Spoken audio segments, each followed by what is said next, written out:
روز آپ کو بتاتے ہیں کتاب الشفا کبیر سے یہ وظیفہ ہے جی، مصائب و علام کا چھٹکارا۔ سیدنا عبداللہ بن عباس سے روایت ہے کہ حضور صلی اللہ علیہ وسلم نے فرمایا کہ مصائب کے وقت یہ دعا پڑھا کرو، اور آپ خود پڑھتے تھے۔ وہ کیا تھا؟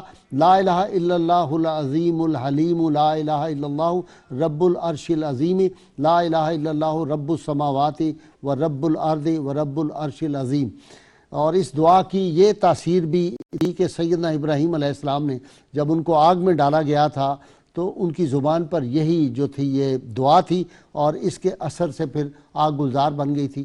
تو اس دعا کے بارے میں بزرگان دین فرمایا اگر اس کو صبح و شام آدمی تلاوت کرے بالآخر درود شریف کے ساتھ تو بڑے بڑے مصائب و علام سے بھی بچ جاتا ہے۔ اللہ کریم سے دعا اللہ تعالی ہمیں حضور رحمت کونین صلی اللہ علیہ وسلم کی غیر مشروط محبت اور لامحدود وفاداری نصیب فرمائے، اور اللہ کریم کی بارگاہ میں دعا اللہ تعالی یہ جو آفت آئی ہوئی ہے اللہ کریم اس کو جلد جو ہے مخلوقات سے دور فرمائے، بالخصوص اہل اسلام اور اہل پاکستان سے۔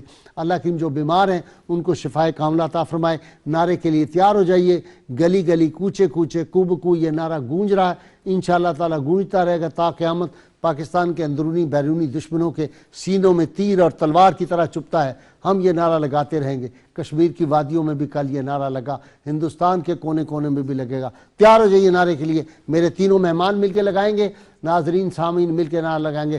پاکستان کا مطلب کیا؟ لا الہ الا اللہ محمد رسول اللہ صلی اللہ علیہ وآلہ وسلم۔ سلم دائما ابدا على